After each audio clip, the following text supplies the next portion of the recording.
Assalamualaikum warahmatullahi wabarakatuh. Apa kabar anak-anak? Semoga kalian selalu sehat dan semangat belajar ya. Berjumpa kembali di kelas Bahasa Indonesia bersama Bu Lina.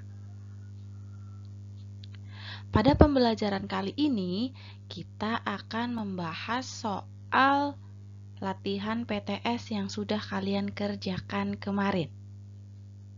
Berikut penjelasannya. Soal nomor 1, terdapat teks laporan percobaan yang berjudul Jebakan Tikus. Kalian sudah baca teksnya. Nah, kita sekarang baca soalnya. Tujuan serta alat dan bahan yang terdapat pada bagian. Nah, yang ditanyakan soal adalah tujuan dan alat dan bahan. Ya, jadi jawabannya adalah nomor 1 dan 2. Di mana nomor 1 adalah tujuan, yang nomor 2 adalah alat dan bahan. Jadi jawabannya 1 dan 2.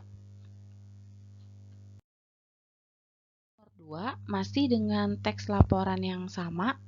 Soalnya bagian ketiga berisi tentang, nah kita lihat pada bagian ketiga di sini ya. Bagian ketiga, kalau sudah tersedia semua bahan seperti di atas, langkah pertama untuk membuat jebakan tikus sederhana adalah melubangi ember untuk menaruh kawat tersebut.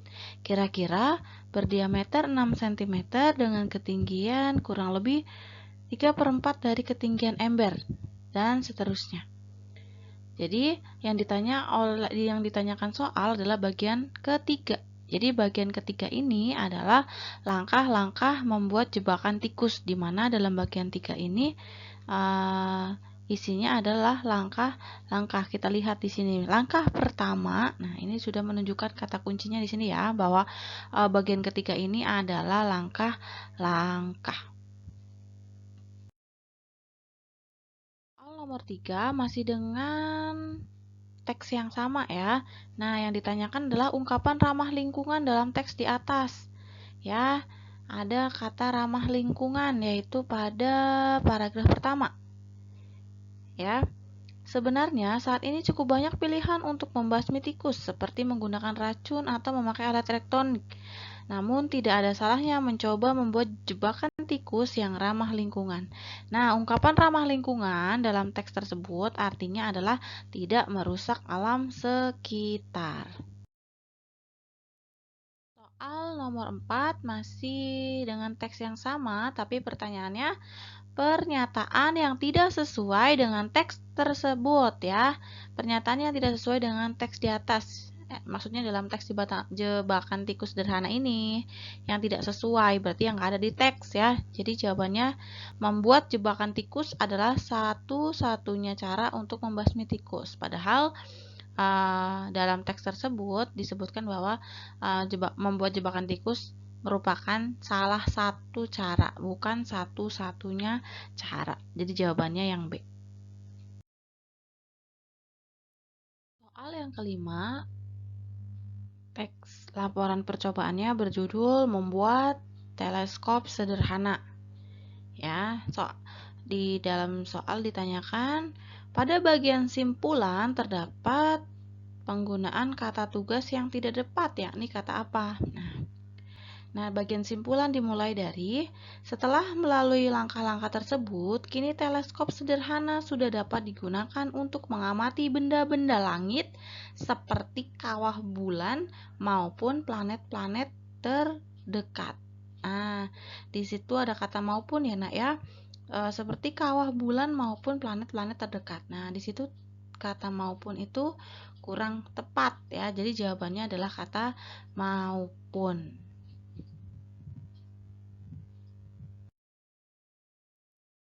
Oke, soal ke-6 di sini ada teks ya, teks laporan percobaan juga. Nah, yang ditanyakan adalah penulisan kata yang perlu diperbaiki dalam paragraf 1. Kita lihat paragraf 1. Paragraf 1 dimulai dari kata, pernahkah kamu mengalami mati lampu di rumah? Rasanya tidak enak jika harus beraktivitas dalam kegelapan. Nah, penulisan kata yang perlu diperbaiki dalam paragraf 1 adalah kata beraktivitas. Seharusnya kata beraktivitas menggunakan huruf V ya, bukan huruf F ya. Beraktivitas menggunakan huruf V.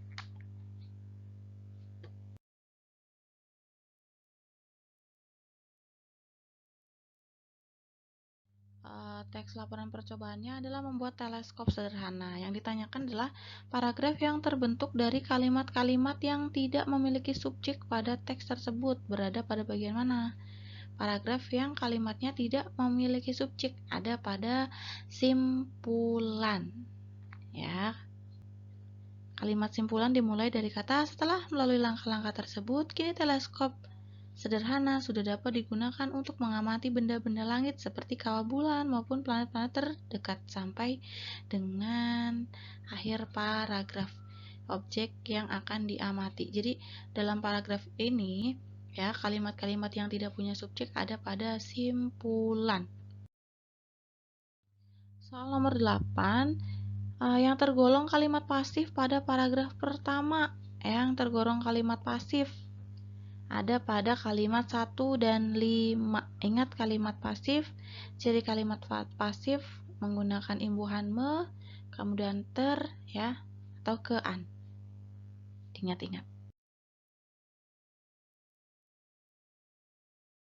Masih dengan teks membuat teleskop sederhana, nah yang ditanyakan adalah kalimat-kalimat pada bagian langkah-langkah tergolong jenis kalimat apa? Bagian langkah-langkah nih. Langkah-langkahnya adapun cara membuat teleskop adalah sebagai berikut. 1. Tentukan panjang badan teleskop dahulu dengan rumus fisika yang sudah kita ketahui, yaitu FOB ditambah FOK sama dengan L ya sampai terakhir ya langkah-langkahnya ada 3 ini. Nah, bagian langkah-langkah itu tergolong jenis kalimat apa? Yaitu kalimat imperatif atau kalimat perintah. Soal yang ke-10, paragraf pertama kata depan pada paragraf pertama kata depan dengan tidak perlu ditambahkan pada paragraf pertama ya. Paragraf pertama itu kalimat 1 sampai dengan kalimat 4. Nah, kira-kira kata depan dengan yang tidak perlu itu ditambahkan pada kalimat mana? Yaitu pada kalimat 1. Mungkin kita sesekali dipusingkan dengan sampah yang ada di rumah kita. Jadi di sini tidak perlu ada kata dengan, langsung saja. Mungkin kita sesekali dipusingkan sampah yang ada di rumah kita. Jadi jawabannya adalah nomor 1 ya atau kalimat 1. Nomor 11. Ya, di sini ada teks lagi ya, teks laporan percobaan yang ditanyakan adalah bentuk kalimat pasif yang sejenis dengan kalimat keempat paragraf pertama pada teks tersebut adalah kalimat keempat paragraf pertama. Untuk itu, kali ini kami akan sampaikan salah satu pemanfaatan sampah anorganik untuk lampu hias. Nah, ini kalimatnya kalimat 4 ya yang ditanyakan. Nah, jadi yang ditanyakan adalah bentuk kalimat pasif lain tapi yang sejenis dengan kalimat 4 yaitu yang C. Minggu depan akan saya umumkan susunan kepanitiaannya. Nah, soal nomor 12 ya, soal nomor 12 masih dengan teks jebakan tikus sederhana. Yang ditanyakan adalah pada bagian langkah-langkah yang tidak termasuk kalimat perintah.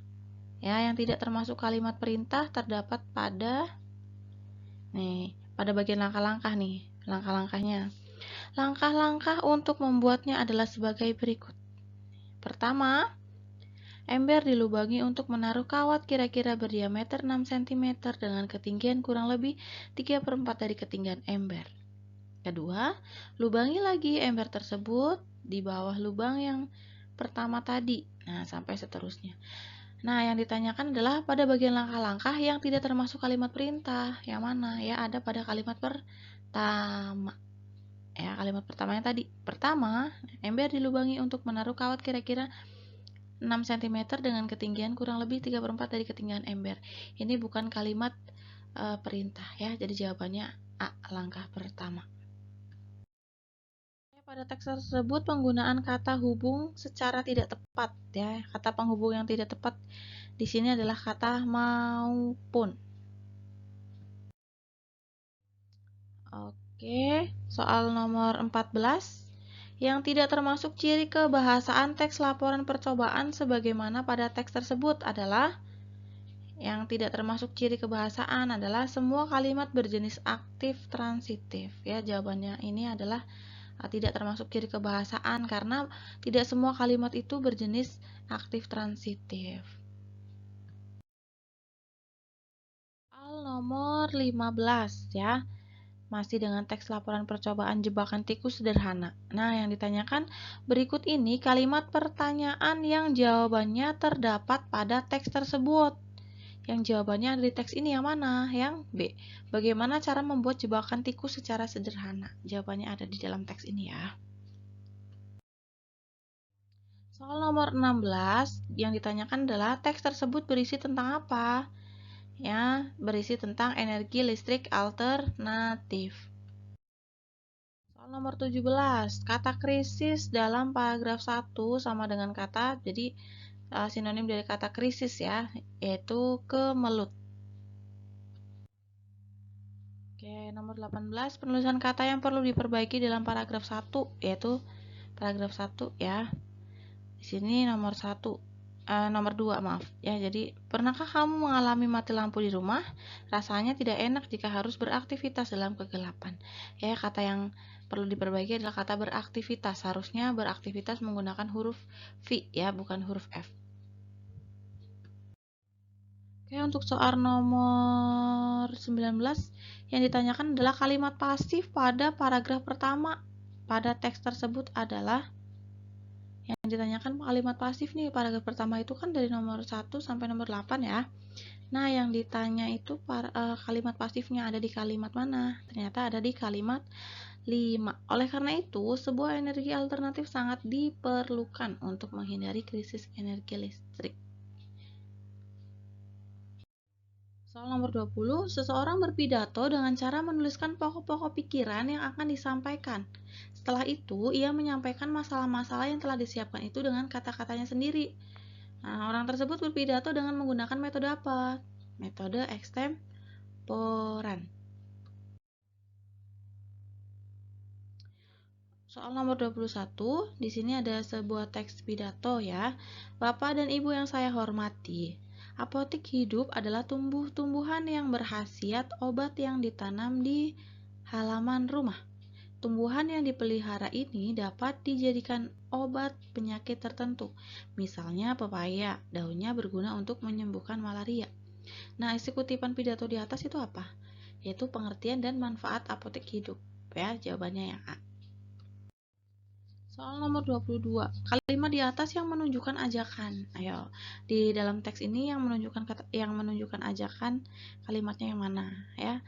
Lihat saja di opsi jawabannya dari A sampai D yang menunjukkan kalimat ajakan itu yang mana? Yang B ya. Hentikan merokok sebelum candu rokok melekat pada diri Anda. Soal nomor 23, di sini ada kutipan pidato juga. Yang ditanyakan ide pokok pidato tersebut adalah, ingat, cara mencari ide pokok itu kalau tidak di awal paragraf yaitu di akhir paragraf. Pilih kalimat yang paling umum ya. Ternyata dalam pidato ini ide pokoknya ada pada ada pada kalimat pertama, yaitu sebagai generasi muda, marilah kita mulai menata diri sebagai pelajar. Jadi ide pokoknya adalah generasi muda harus mulai menata diri. Soal 24 juga masih dengan teks pidato ya. Di situ ada kutipan teks pidato.